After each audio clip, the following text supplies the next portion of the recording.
always ready. So, okay. Hi, Floris. Good morning. Good morning to you. So, we're in Eindhoven and we're eating some breakfast. It's quite early still. For me, especially because it was late, but yeah, we're having a nice brownie and some coffee and a tea. Yeah. So that looks good, and I'm happy with that. So, are you a morning person? Normally, yes. Normally? Yes, but because I love to be productive in the morning, and I also believe when you're productive in the morning, then it's like a good start of the day. So yes, I'm a morning person, but during the Dutch Design Week, the mornings are a bit more tough. Yes. So this is one of those mornings. So you've chosen to have a chocolate muffin. Are you like a chocolate person?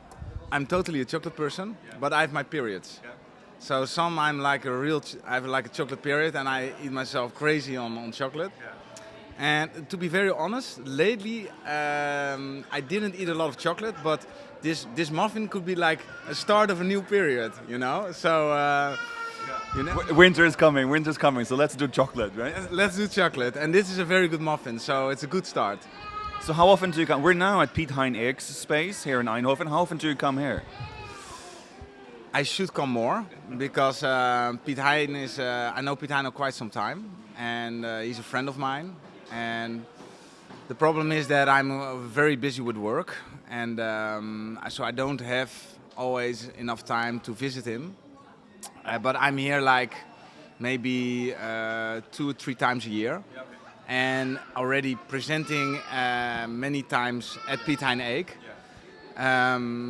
for many years. And Piet Hein and I also did a project together, so we go way back already. Yeah. So what are you showing this year? So this year I'm showing 2 settings with different colors. It are 2 chairs, 2 table lamps, and 2 wall sculptures. I love the wall sculptures. Yeah, they're totally new, and they're also very non-functional. And that's for a designer always a bit a challenge, because you're like creating something practical is also something to hold on to, you know. Making it's going to be a chair. It's always something like, okay, a chair, and then you start from there, you know. But when you create something that only hangs on the wall, it's something else, and it's also not art, you know. Because I'm not like an artist, you know. So I call it non-functional work. Yeah. Why I don't think I want to ask this question, but it is an interesting question because a long answer. The answer is going to be long. But is it important to have a difference between being an artist and being a craftsman or designer? Is it important to differ those things? This is a question I had a lot of times, and it's getting. There is of course a big difference because, for example, for when you're an artist, you pay like 21% VAT, and an artist pays 6% VAT. You know, so it's much more expensive to be a designer. So that's why I think it's important that I say that I'm a designer. But for example, my gallery in the Future Perfect, they're saying that I'm an artist. You know, so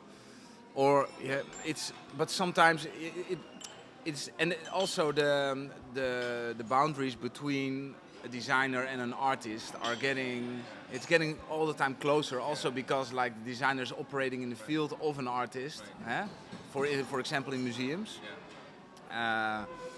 So it's the difference is getting more vague, you know, and also it's getting.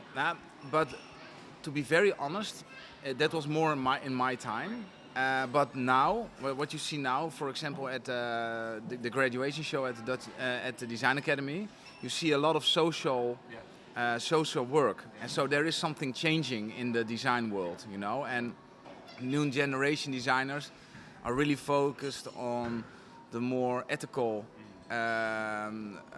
subjects, and I just create stuff, you know, that is sold at the highest market. And now, designers that graduate now are thinking more about that, and they really want to yeah, they really want to be involved in creating a better world. You know. I totally agree. I totally agree. So that was a long answer, but it was nice. I mean, don't you think exactly? Don't you think you would make more money if you were an artist? You talked about the VAT, but I think also you would make more money if you were an artist. I don't. You know, an artist makes a lot of money when he's dead. You know, that's just. You don't look so well, so I'm just kidding. No, no. I think, you know, it's a good question. I have not a good answer on that because I know as a designer what I earn, but I don't know what artists exactly earn. You know, I know that some artists they sell, for example, at Art Basel for millions. But those people are like, they can, for example, not create work anymore. So that's why the work is really rising, you know. When there's like, when an artist is still living, he can still create new work. And then that's also what I always felt bad about that part of being an artist, you know. For example, if you look to Van Gogh in Amsterdam, you know, Amsterdam is like Van Gogh City, you know.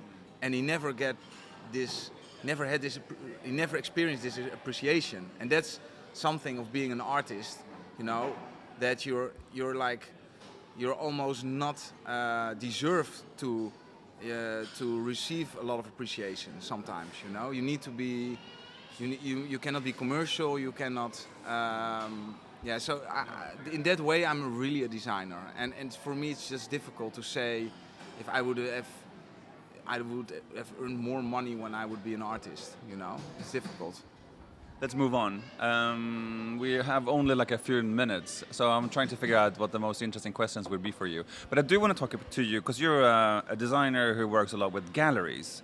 So you have the gallery field there. And do you have any products that are like mass-produced? Do you have anything? No. Deliberately or? I just choose not to do it. It's also not my cup of tea.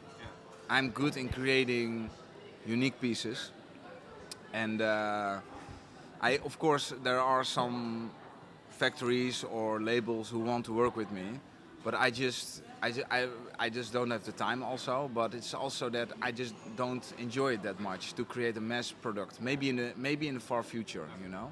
But I want to talk to you about. We'll see if we have the time to talk about the future. But I want to talk to you about the gallery scene. I mean, one of the things I want to talk to people about is that everything is changing right now. Everything from like shops are closing, how are brands surviving, how are designers surviving. How is the gallery scene doing? Amazingly great. Yeah? Yeah, because I think that or you choose like for a mass product, or you choose like the totally opposite. And the thing that what we do is like the total opposite. You know, it's handwork. So when you, for example, have a product that is expensive and you cannot experience the handwork, then you don't understand why it's expensive. You know, when you see that there's a lot of handwork and a lot of effort in it, people also are willing to pay for it. And but the gallery world in Europe is very difficult. But in America, my market is mainly in America. So that's why people spend there like crazy. So who are the top 5 ones, you would say, like internationally?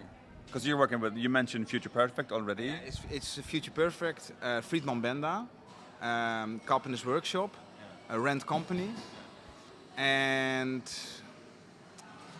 You're not mentioning Creo. Creo could also be a good one, yeah. But, yeah, Creo is also a good one.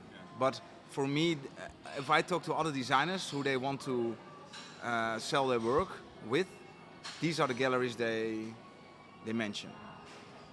Do you ever see your things at people's home? I mean, do they? I mean, no, never. No. Are you not curious? I mean, because all these millionaires, because your things are really expensive. They're really expensive. Yes. Don't you want to see the people's homes where you find your lamp or your mirror or your table? Aren't you curious? I sometimes see something on Instagram, sometimes, but that's very rare, because people, you know, those people who like spend a lot of money on an object, they don't do like Instagram stuff, you know. They just keep it for themselves.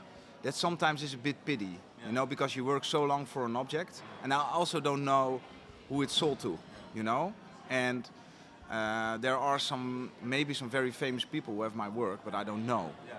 And sometimes they contact me directly, and I'm like, oh my god, this is amazing, this guy, you know, and then I sent an email to my gallery owner, and I said, oh my god, this guy wants to buy work from me. He said, yeah, we already sold a lot of work to him. I'm like, oh, okay. It's not that special. But would you do a specific piece? I mean, would you do like commission piece? Like, let's say Rod Stewart, that's the only famous person I come to think of. Let's say Rod Stewart calls you. Let's say he calls and is like, hey Floris, can you make me a table? Do you do that? Like a Rod Stewart table? No, it depends on what type of table it is. Yeah. And yeah, there, you know, I had, for example, in Basel that Sting was very interested in buying a big table. Sadly, it didn't fit in his home. Now they had like problems like moving it into the home. That's why they didn't buy it. But I would love to create a Rod Stewart table. Yeah, but I would not create like a totally new concept. It needs to be like something. He needs to give me freedom, you know, because as a designer artist, it's important to have this freedom, because if somebody says, okay, I need this and it needs to look like that, then the whole fun for me is gone. So last question, because our 15 minutes are up. I mean, 15 minutes goes so fast. What are your main issues, concerns, questions for 2020? What are you like? I mean, thinking about? Is it difficult to find creativity, or is it difficult to find galleries, or is it difficult to find materials? What are you thinking about? What's the main thoughts for next year? So galleries, no, because I'm with the Future Perfect, and that's like my main goal now. We're like building up something. Materials also not. I have amazing clay. For me, it's mostly what's my biggest issue for 2020 is expanding. Because I'm based in Amsterdam, and I'm really looking for a bigger space. And you know, it's my work. The question is really exploding, you know, and I cannot. People are waiting so long sometimes to receive my work, and that makes me feel bad, you know, because if you're like focused too much on production, then there's not enough space for creating new work, but if you create too much new work, there is no space for production. So that's a little bit a thing now at the moment, and you need to find a balance in that. And I'm hoping when I'm expanding and I have more people working for me, that this will be more. I will find more rest in this. Okay. Yeah. So I think I have 2 cups of yours that you made for Frozen really? Fountain. Yeah. No, yeah, they're super nice. They're very nice. Never. No, I don't use them. No, that's really. No, but they're so nice looking. But they were kind of expensive. I hear that more from them.